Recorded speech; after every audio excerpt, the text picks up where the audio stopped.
Hello Summoners and welcome to another episode of FEHology, the study of Fire Emblem Heroes. My name is Joel and we're going to talk about my absolute favorite subject today. Support units and which ones you should invest in. I love support units. These are mine. They're the reason I can run some of my crazy carries like Julius, Spring Sharena, and Bike. It's the way that IS tries poorly sometimes to bridge the gap between new and old units. The best part is, a good support unit never goes out of style. I'm still using my Maelcorin. He's amazing. So we're going to count down what I consider the top 5 best support investments in the game right now. For this list, I'm only considering units that directly add an effect to enemy phase units. We'll talk more about this, but I don't think player phase units are as influential as enemy phase. So let's look at the criteria. These are in order of importance, and the first one is performance versus key matchups. Right now in AR, we can simplify the quality of a carry by looking at just a few matchups. If you can't beat Duo Leaf, for example, you probably need to change your plans. If a support unit helps you secure one of these key victories, that's huge. Next is player phase potential. Listen, the best defenses are the ones that are still good one turn after initiation.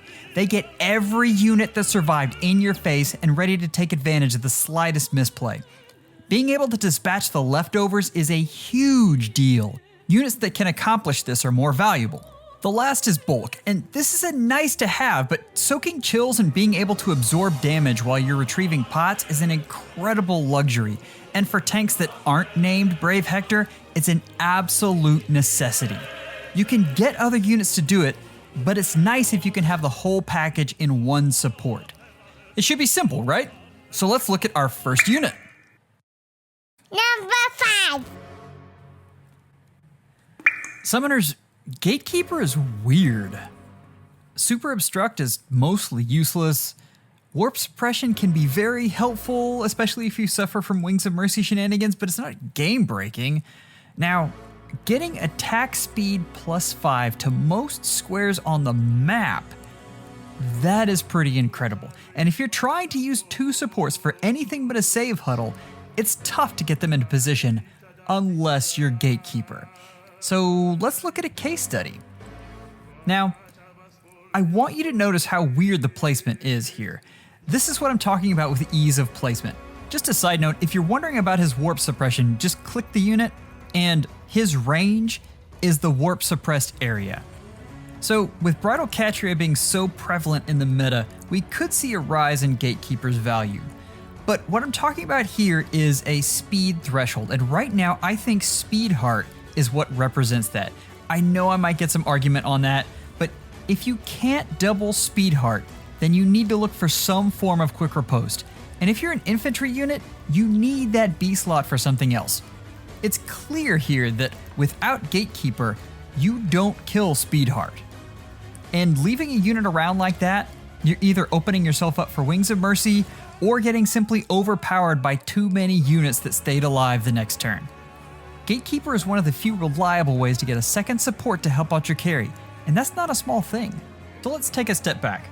We have Julius, who already has damage reduction, some incredible debuffs, and a decent stat spread. In these tests that I was running, his lack of speed meant that he flat out lost matches and could be very unreliable. Patching up his attack is not a small deal either, and Gatekeeper did both of these. In this case, Warp Suppression is just icing on the cake. But this is the mark of a good support unit.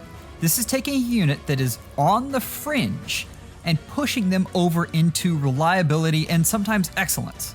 So Gatekeeper gets the stamp there. So let's sum all this up. Drives from a distance are okay, but the ease of positioning is fantastic. This unit has absolutely no player phase. It's silly. You better hope the opposing unit has like 1 health left, that's all I'm saying. Bulk-wise, he's pretty fantastic. He's great for soaking Dark Shrine, and he's amazing at stalling. In the end, we have a good support unit, but he's not great. But the real question here is, would I spend orbs on this unit? The fact that he'll be on at least 1 Hero Fest banner makes that answer probably yes. He should be cheap, and he's fantastic as a one-off, but he's not a unit that I would go out of my way for. Not like some of these others on this list. Number 4. Summoners, I made the mistake of saying something that wasn't 100% positive about Flayn the other day, and I spent the next 10 minutes fielding angry comments, so let me be very clear. Flayn is a really good unit. She does one thing, and it's a really useful thing, but she's limited past that. Still, an unconditional 30% damage reduction is pretty amazing. Also, you can blame Deku for this sea shanty. Let's look at some video. There is no better example of what Flayn can do than when you look at Brave Hector, and this Brave Hector is not well invested. We're looking more at the difference between the two scenarios. In particular, this Brave Hector loses to Speedheart without the damage reduction. She's cutting a whopping 24 damage from Reinhardt's attack. That's a lot. And this is a pretty standard scenario you're going to run into. You're going to see similar effects if you pair this unit with a Save Huddle or another Omni tank.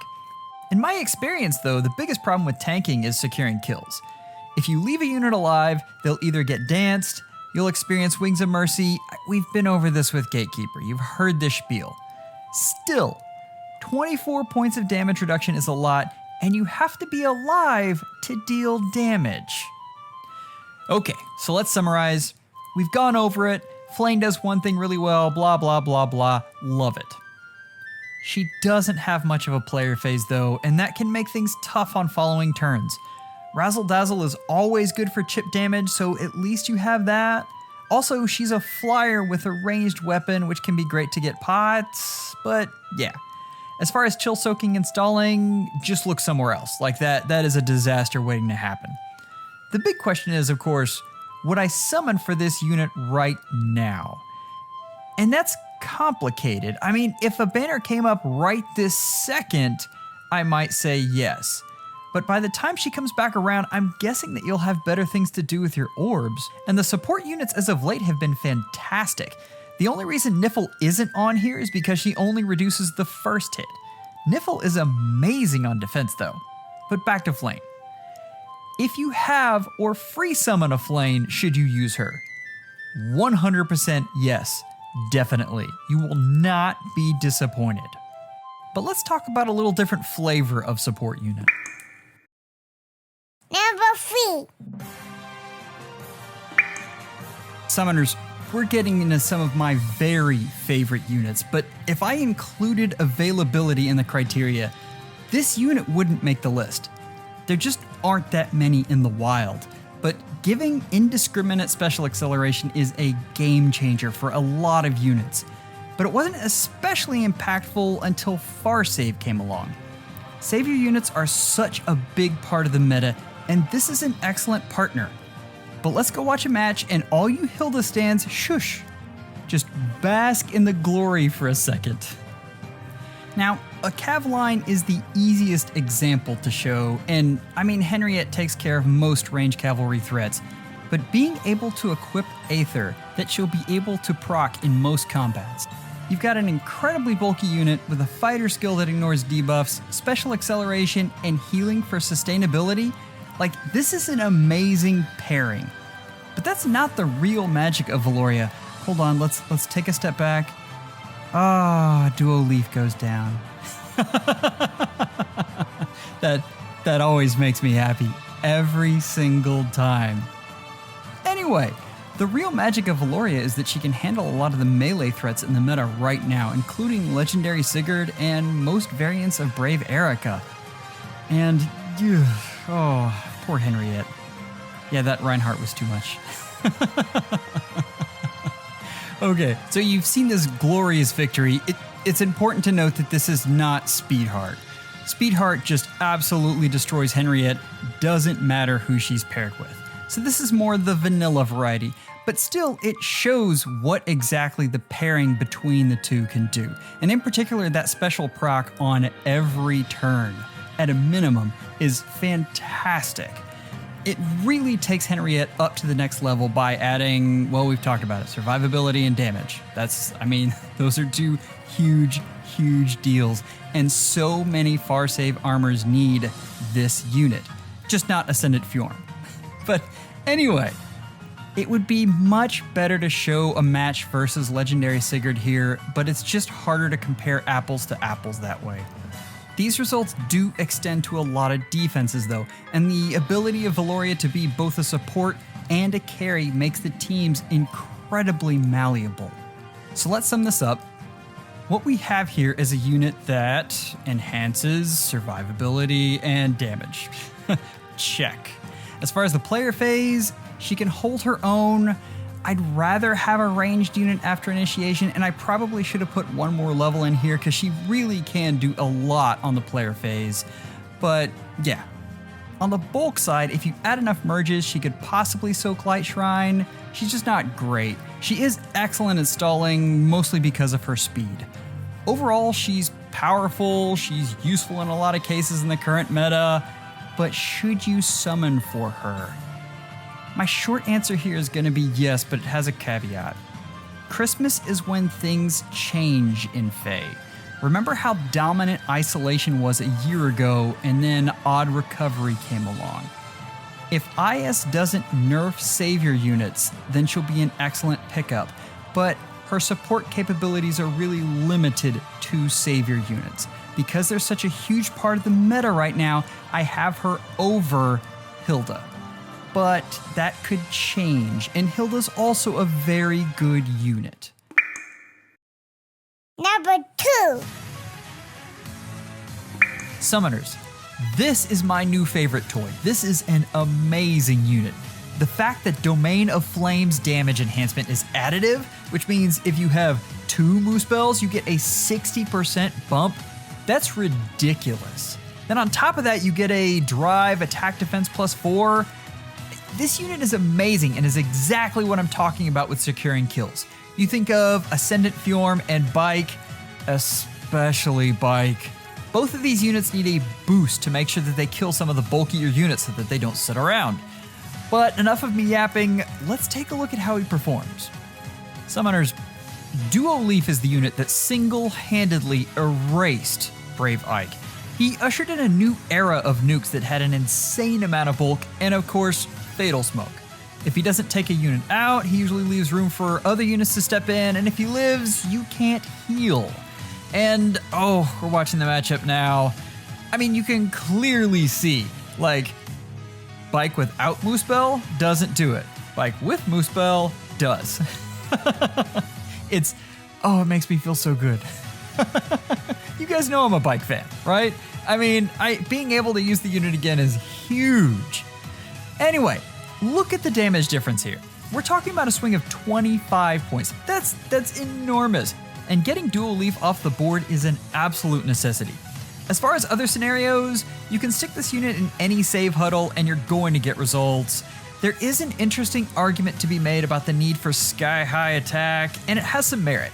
Dual Leaf is a great example because he doesn't have high res, so you pass the check. Certain builds of Legendary Lilina, I mean, she can have very high res and you're not going to get as much of a benefit, but I find that with Legendary Lilina and with most units, if she is stacked towards attack, she's going to have low res. But let's sum this up. I've used this unit extensively, and I can tell you that he changes the way other units play. It's dramatic. As far as his player phase, it's good, but not great. He packs a punch, but misses kills because of his speed. Now, when it comes to bulk, he can soak Dark Shrine like a champ, and he absorbs damage like you wouldn't believe.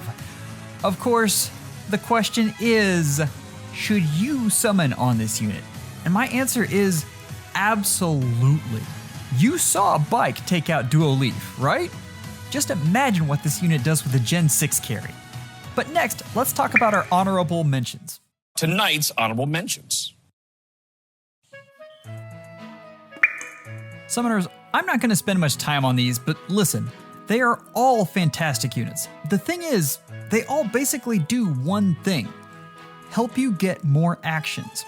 Even Raphael, who can be used successfully on an AoE offense, is mostly used to help units proc Gale Force. Now, if you have any of these units, I can almost guarantee you're happy with them, but they aren't unique. There are lots of different ways that you can accomplish this same thing. Some of these units just might make it a little easier. So nothing against these units. They just don't have the same individual impact, and they don't help with our prime objective: make older units usable. But let's move on to a unit who hands out one of the most valuable skills in all of Aether Raids. You guys know who I'm talking about. Number 1. Summoners. We have reached the pinnacle, and this unit is amazing. Now, if we were considering availability, the water season limitation is tough, but I'm willing to overlook it for the availability of one of the most important skills in Aether Raids. What's more, it's not infantry locked. Cavalry, flyers, and sometimes armors can share in the amazingness. Even being speed gated, NFU is so important. I could talk for a while, but I think it's better just to show you. Your eyes are not deceiving you. I'm about to use Brave Dimitri. I'll be honest, I've been trying to figure out a role for him for months. I don't know that I'll ever get there, but this is a very important matchup. You can see right here with no NFU, Dual Leaf just dominates this matchup. It's a different story when Byleth is there. Ignore the fact that I needed Moonbow to take Leaf out, that's not the point. The point is, we're taking a unit that loses a key matchup and completely flipping the script. This is the definition of a good support unit. We're taking something outdated and irrelevant and making it slightly more relevant. But in all seriousness, freeing up a B skill is huge. Think of what this does for your rusty old tank wasting away on the bench. Add Múspell into the mix and you can make a solid carry out of a lot of units. So let's sum things up, and there's not much to sum up. This unit does everything well. NFU is incredibly valuable. On top of that, he levels things in the player phase, even some far save armors. He can soak Bright Shrine, and he can stall because he has great speed. I would put this unit very high on your summoning priority list. He's worth the orbs, and believe me, I know how much legendaries cost. Go get this unit. Wow, summoners, we are done. Listen, I love doing these, but they are a ton of work. If you want to see more like this, please leave a like and tell your friends. If there is a demand, I will definitely do more of these episodes. But let's summarize. IS has recently been updating their support units, and they've given us some real gems. If you're wondering how you can still use your favorites in FEH, this is how. With the right support, every unit has a role. I've listed them here in order of what I think will be the most beneficial, but that's not the case for every unit. If you want more information, by all means, stop by the Discord and discuss with us. We love to chat. I hope you are all doing well. Schedule an appointment with your FEHologist real soon. I'm gonna leave you with my favorite outtake, but take care, folks. I don't have my headphones on. Okay, put your headphones on. Are you ready? You say, number 1. Whoa! I got a button!